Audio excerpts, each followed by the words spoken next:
Hello friends, welcome to my Sahasi classes. आज है 7 फरवरी और आज हम लोग 7 फरवरी से बनने वाले जितने भी इंपॉर्टेंट करंट अफेयर हैं उनके बारे में हम लोग डिस्कस करेंगे। तो फ्रेंड्स, जैसा कि आप लोगों को पता है, हर रोज़ की तरह आज भी हम लोग एक मोटिवेशनल लाइन देखेंगे। मोटिवेशनल लाइन ये है कि जीत और हार होना सोचने वाले पर निर्भर है। जी हाँ, जीत और हार होना सोचने वाले पर निर्भर है। मान लिया तो हार है और ठान लिया तो जीत है। तो फ्रेंड्स, बिना देरी किए हम लोग देखते हैं आज का पहला प्रश्न।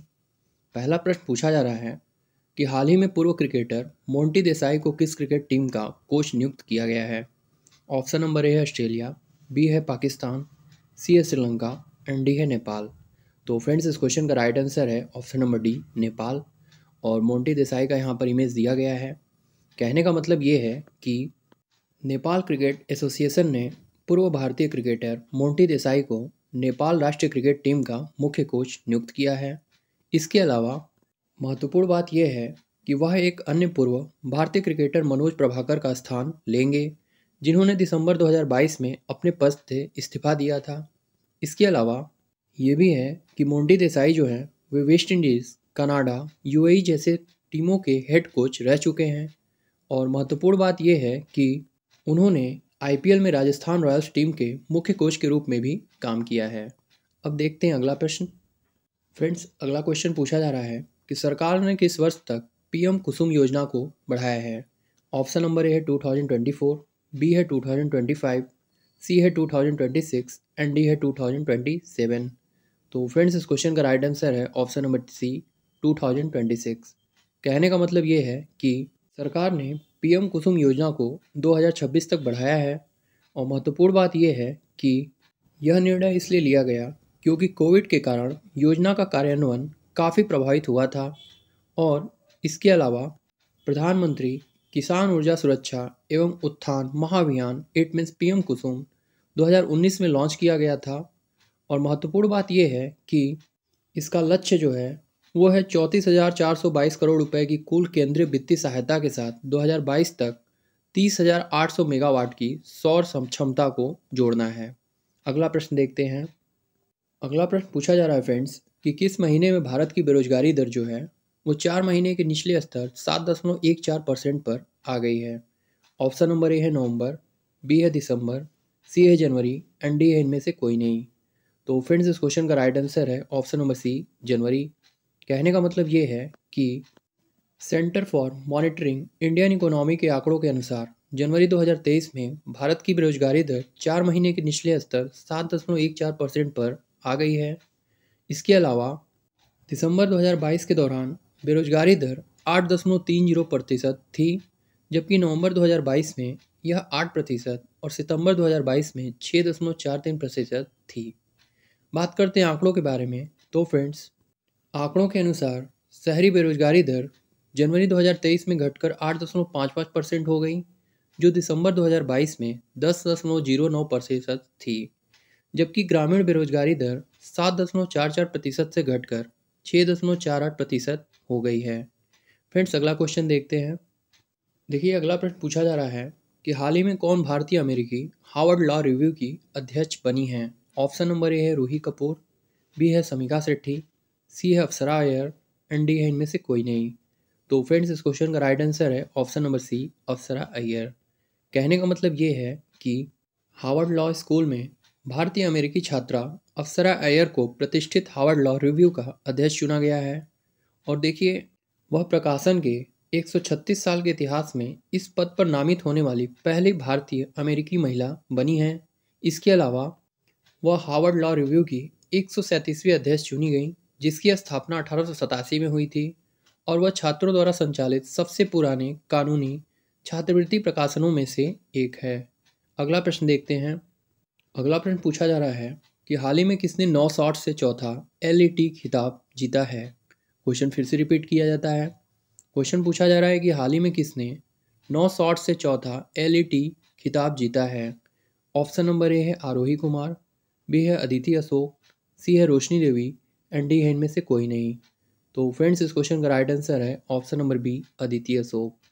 कहने का मतलब ये है कि अदिति अशोक ने 5 फरवरी 2023 को मैजिकल कन्या लेडीज़ ओपन में 9 शॉट की जीत के साथ लेडीज़ यूरोपियन टूर खिताब जीता है।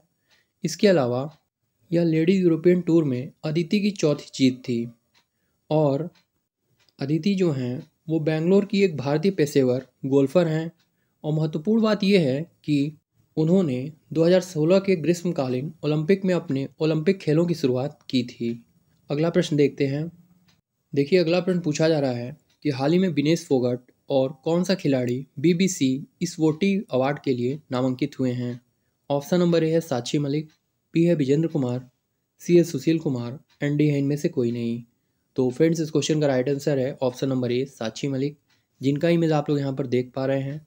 कहने का मतलब ये है कि पहलवान विनेश फोगट और साक्षी मलिक को बीबीसी स्पोर्टी अवार्ड के लिए नामांकित किया गया है। इसके अलावा BBC Indian sports women of the year पुरस्कार के लिए कुल 5 एथलीटों को नामांकित किया गया था। और देखिए, 5 एथलीटों में से अन्य 3 एथलीटों में भारोत्तोलक मीराबाई चानू, जिन्होंने टोक्यो ओलंपिक में रजत पदक जीता, प्रसिद्ध शटलर पीवी सिंधु और मुक्केबाज निखत जरीन शामिल हैं। इसके अलावा फ्रेंड्स, विजेता की जो घोषणा है वो 5 मार्च को की जाएगी। अगला प्रश्न देखते हैं। अगला प्रश्न पूछा जा रहा है कि हाल ही में कौन सा नगर निगम ग्रीन बॉन्ड लॉन्च करने वाला पहला नागरिक निकाय बना है। ऑप्शन नंबर ए है लखनऊ, बी है पटना, सी है इंदौर, एंड डी है हाजीपुर। तो फ्रेंड्स, इस क्वेश्चन का राइट आंसर है ऑप्शन नंबर सी इंदौर। कहने का मतलब ये है कि इंदौर नगर निगम ग्रीन बॉन्ड लॉन्च करने वाला देश का पहला नागरिक निकाय बन गया है।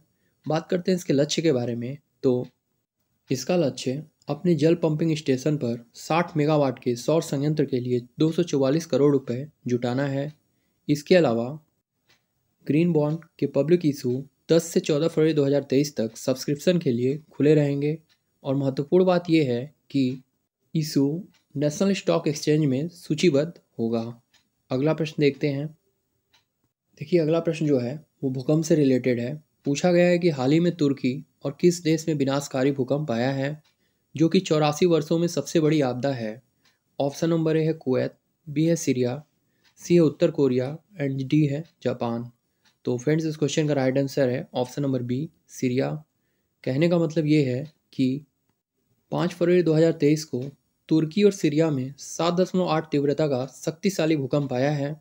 इसके अलावा यह 100 से अधिक वर्षों में इस क्षेत्र में आए सबसे शक्तिशाली भूकंपों में से एक था। और तुर्की के गजियातेप प्रांत में नूरदगी से 23 किलोमीटर पूर्व में 24.1 किलोमीटर की गहराई में इसका केंद्र था। और महत्वपूर्ण बात यह है कि तुर्की की सबसे भयानक भूकंप आपदा 1939 में आई थी, जब तुर्की के पूर्वी एर्जिकन प्रांत में 33,000 लोग मारे गए थे। अगला प्रश्न देखते हैं। फ्रेंड्स, अगला जो क्वेश्चन है वो क्रिकेट से रिलेटेड है। पूछा गया है कि ऑस्ट्रेलिया के किस क्रिकेटर ने अंतर्राष्ट्रीय क्रिकेट से संन्यास लेने की घोषणा की है। तो जैसा कि इमेज द्वारा क्लियर है, इसका राइट आंसर है option number B Aaron Finch. जी हाँ, ऑस्ट्रेलिया के एरन फिंच ने अंतर्राष्ट्रीय क्रिकेट से संन्यास लेने की घोषणा की है। कहने का मतलब यही था कि ऑस्ट्रेलिया पुरुष T20 कप्तान एरन फिंच ने अंतर्राष्ट्रीय क्रिकेट से संन्यास लेने की घोषणा की है।